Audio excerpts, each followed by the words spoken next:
Welcome to Heidi Relationships. Today, we'll read some more stories from Reddit. But before we start, I would really appreciate if you could subscribe to the channel, like the video if you enjoyed it, and maybe leave a comment down below. That would help the channel a lot. Thank you very much in advance. The first one is titled, My Sister Refused to Pay Back a Loan. I Took Her to Small Claims Court. I'm May, 31F, and up until last year, I thought I had a pretty good relationship with my younger sister, Faith, 28F. We weren't best friends or anything, but we got along well enough, had weekly family dinners with our parents, and generally supported each other through life's ups and downs. Or at least that's what I thought until money got involved. To be honest, though, I've always been the more financially responsible sister. While Faith was spending her 20s partying and job hopping, I was building my career in project management and saving every extra penny. Our parents tried to teach us both good money habits, but Faith never seemed interested in learning. She was more focused on living in the moment and figuring things out later. You're so boring, May, she'd often tell me when I declined expensive nights out. All you do is work and save. Live a little. I didn't mind her teasing because I knew my habits would pay off eventually. By 30, I had a solid emergency fund, healthy retirement savings, and was even looking at buying my first home. Faith, meanwhile, was still living paycheck to paycheck and regularly borrowing money from our parents. Looking back, I should have seen the red flags.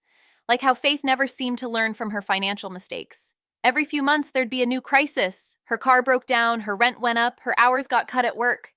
And every time our parents would bail her out. She's young, Mom would say. She'll figure it out eventually.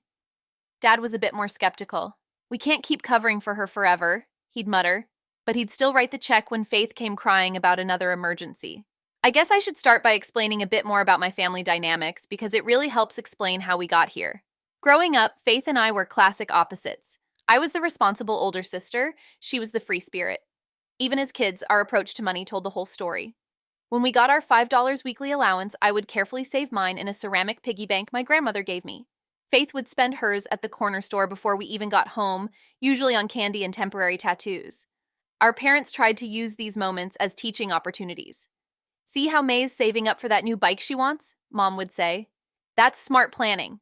Faith would just roll her eyes. What's the point of having money if you never spend it?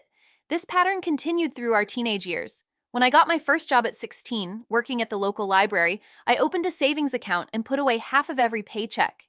Faith worked at the mall and spent her entire paycheck on clothes and makeup, usually before her next shift.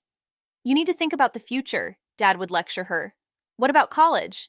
That's what student loans are for. Faith would laugh. Everyone has debt nowadays. Our parents weren't wealthy, but they were comfortable. Mom was a high school teacher, and Dad ran a small accounting firm. They tried to teach us good money habits, but their methods sometimes backfired. Dad's constant lectures about financial responsibility made Faith rebel against anything budget-related, while I probably became too cautious with money. The first real warning sign came during Faith's senior year of high school. She'd been saving, under protest and Mom's watchful eye, for a school trip to France. 2 weeks before final payment was due, she confessed she'd spent most of the money on a designer purse because it was on sale. But it was such a good deal, she protested when Mom found out. I'll make the money back somehow. I ended up lending her $200 of my own savings to help make up the shortfall. She swore she'd pay me back from her summer job earnings. Spoiler alert, she never did. Come on, May, she'd say whenever I brought it up. It was 3 years ago. Let it go.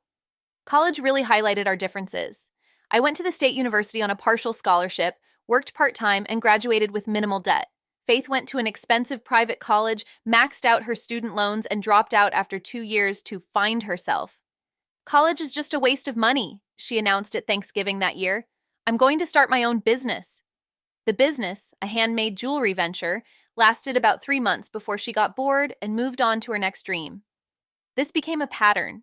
Faith would get excited about some new opportunity, invest money she didn't have, then abandon it when things got difficult. Meanwhile, I finished my degree in business administration, landed a good entry-level job at a tech company, and started building my career. Faith bounced between retail jobs, waitressing gigs, and various entrepreneurial ventures, always convinced her big break was just around the corner. Our parents enabled her behavior, though I didn't realize how much until years later. They helped her with rent when she came up short, covered her car repairs, paid off her credit cards more than once. They meant well, but they were teaching her that there would always be a safety net. "We can't let her end up homeless," Mom would say whenever Dad questioned another bailout. "She needs to learn responsibility sometime," Dad would argue, but he'd still help her out. I stayed out of it mostly, focusing on my own life and career. Sure, it annoyed me that Faith never seemed to face consequences for her choices, but it wasn't my money being spent.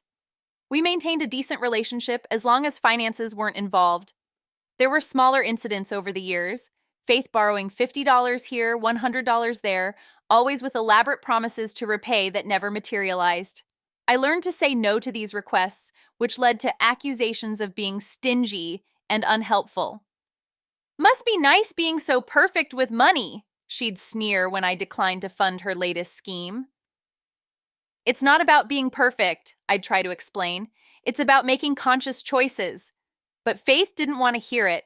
In her mind, money was something that just happened or didn't. She didn't see the connection between her choices and her constant financial crises. The real tension started when our grandmother passed away 3 years ago. She left each of us $5,000, specifically stating in her will that she hoped we'd use it wisely. I put mine into a retirement account. Faith spent hers on a luxury vacation to Bali. "Grandma would have wanted me to enjoy life," she insisted when our parents questioned her decision. I bit my tongue, but I remember thinking, this is someone who will never learn. Every windfall was an excuse to spend, every crisis someone else's responsibility to fix. So when she showed up at my door last spring, crying about needing help, I should have known better. All the warning signs were there, written in decades of financial irresponsibility. But she was still my sister, and I still wanted to believe people could change.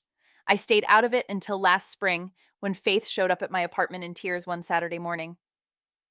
"May, I really need your help," she sobbed as soon as I opened the door. "I'm in serious trouble." I made her some tea and sat her down on my couch. "What's going on?" "I lost my job last month," she admitted, clutching the mug. "The restaurant closed suddenly, and I've been trying to find something else, but nothing's working out. I'm 2 months behind on rent, and my landlord is threatening to evict me." "Have you talked to Mom and Dad?" She looked down. "They said they can't help this time. Dad's medical bills from his surgery are still being paid off, and they're tapped out." I sighed. "How much do you need?" $6,000, she whispered. I nearly choked on my coffee. 6,000? Faith, that's a lot of money. I know, but it's not just the back rent. I need first and last month's deposit for a new place too. My current landlord won't renew my lease even if I catch up on payments. Please, May, you're my only hope. I should have said no. Every financial advice article ever written screams, "Don't lend money to family." But she was my little sister, sitting there crying on my couch, facing homelessness. What was I supposed to do? "If, and this is a big if, I help you out," I said slowly. "We need to make this official. Written agreement, payment plan, everything documented." Faith nodded eagerly. "Of course, whatever you need. I'll pay you back as soon as I find a new job, I promise."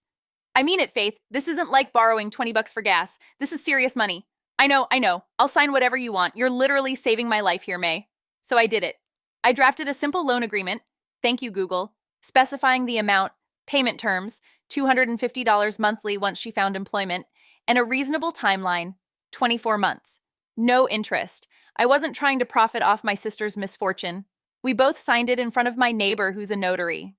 "This is so formal," Faith laughed as she signed. "Don't you trust your own sister?" "Trust is good, documentation is better," I replied. "This protects both of us." I transferred the money that afternoon.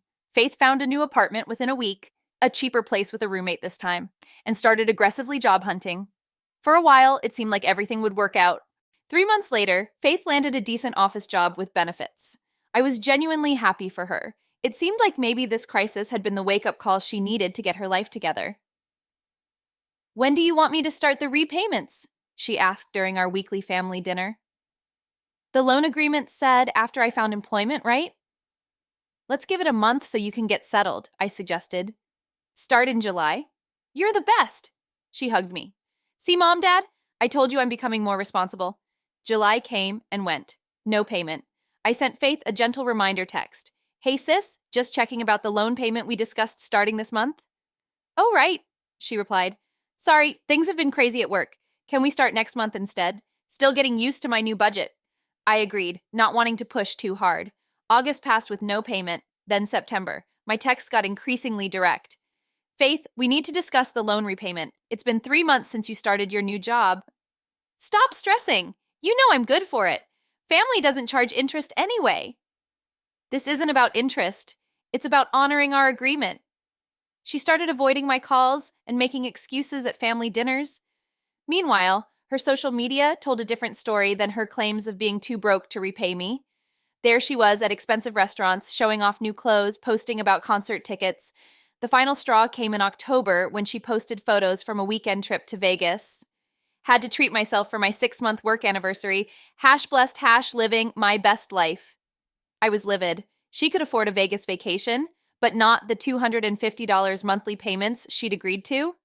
I tried one more time to handle it privately, sending her a formal letter reminding her of our agreement and requesting she begin payments immediately. Her response was a long text message. Honestly, May, I can't believe you're being so petty about this. You make way more money than me, and you know I'm still getting established in my career. Real sisters don't keep score like this. Mom and Dad never asked for their money back. I showed the text to our parents, hoping they might help reason with her. Maybe just let it go, Mom suggested. Is it worth damaging your relationship over money? It's not about the money anymore, I tried to explain. It's about respect and keeping your word. Dad understood better. Faith needs to learn there are consequences for breaking agreements, he said. But are you sure you want to take legal action against your sister? I wasn't sure at all. But after another month of Faith ignoring my attempts to resolve things privately, I filed in small claims court. The maximum claim amount in our state is $10,000, so the $6,000 loan was well within limits. When Faith got served with the court papers, all hell broke loose. She blew up my phone with angry messages. I can't believe you're suing your own sister. You're dead to me after this. Hope you're happy destroying our family over money. She also went on a social media rampage, posting vague updates about toxic family members and finding out who your real friends are. Several relatives called me asking what was going on, having only heard Faith's version of events. The day of the hearing was surreal. Walking into that courtroom and seeing my sister sitting on the opposite side, glaring at me like I was her worst enemy, it felt like a nightmare. The judge was a no-nonsense older woman who got straight to the point. Well, she addressed Faith, do you dispute receiving $6,000 from your sister? No, but... And did you sign this loan agreement? The judge held up our notarized document. Yes, but she's my sister. Family doesn't need to do all this. I'm sorry, family status is irrelevant to contract law. Did you understand the terms when you signed this agreement? Faith squirmed. Yes, but I thought she was just being formal. I didn't think she'd actually enforce it. The judge raised an eyebrow. So you signed a legal document believing it wouldn't be legally binding? Well, when you put it like that, I'll put it like this. You borrowed money under clear written terms. You have stable employment and evidence shows discretionary spending on entertainment and travel, yet you've made no payments on this loan. Do you have any legal defense for breaching this contract? Faith's lower lip trembled. I just thought, she's my sister. That's not a legal defense. The judge turned to me. Ma'am, your documentation is in order and the debt is proven. I'm granting judgment in your favor for the full amount of $6,000 plus court costs. Faith burst into tears. I can't pay that much at once. You're ruining my life. The court can establish a payment plan, the judge said calmly. Based on your stated income, monthly payments of $250, exactly what the original agreement specified, seem reasonable. Do you agree to these terms? Faith had no choice but to agree. The judge made it clear that failing to make payments on a court judgment could result in wage garnishment. Outside the courthouse, Faith couldn't even look at me. I hope you're happy, she spat. You've destroyed our relationship over money. No, Faith. You destroyed our relationship when you showed me your word means nothing. The money was just the evidence. That was 8 months ago.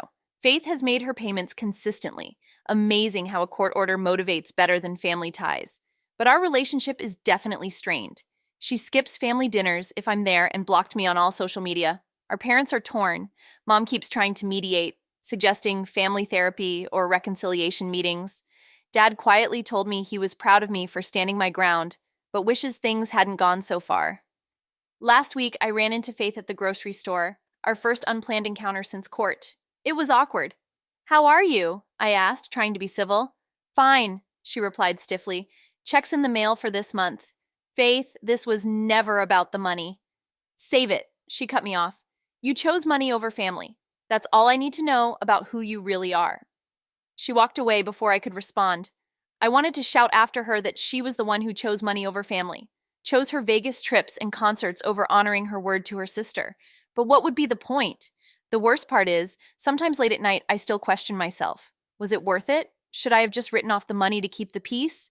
But then I remember how she laughed while signing that loan agreement, like the whole thing was a joke to her.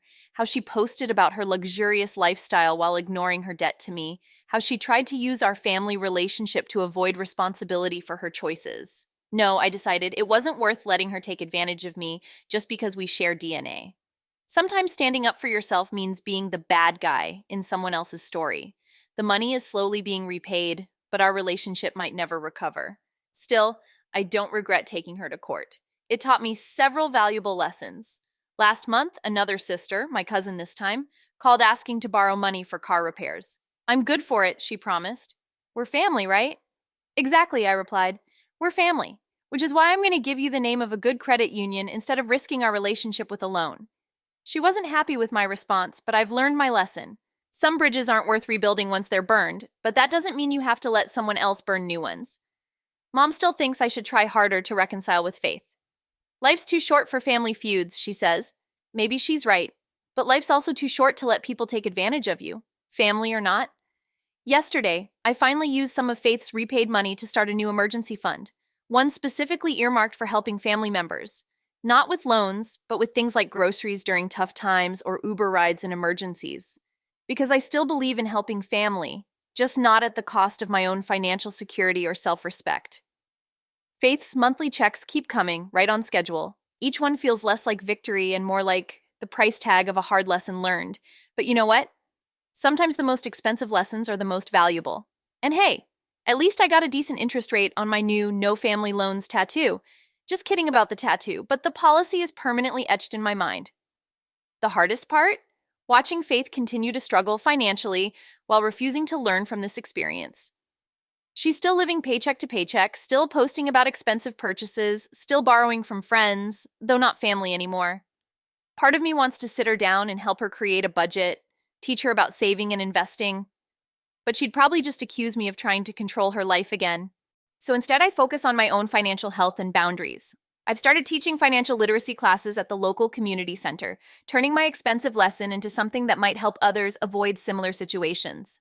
Every time I tell this story to my students, someone shares a similar experience with family and money. Maybe that's the silver lining in all this, using my story to help others understand that love and money don't mix well, and that sometimes the kindest thing you can do for family is not enable their financial irresponsibility.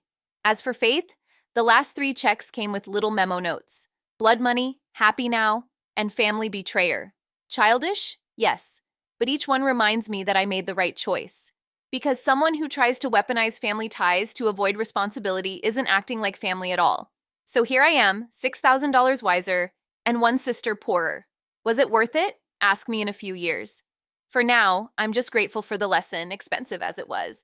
And if you're reading this wondering whether to lend money to family, remember, contracts exist because memory and goodwill don't always last as long as debt.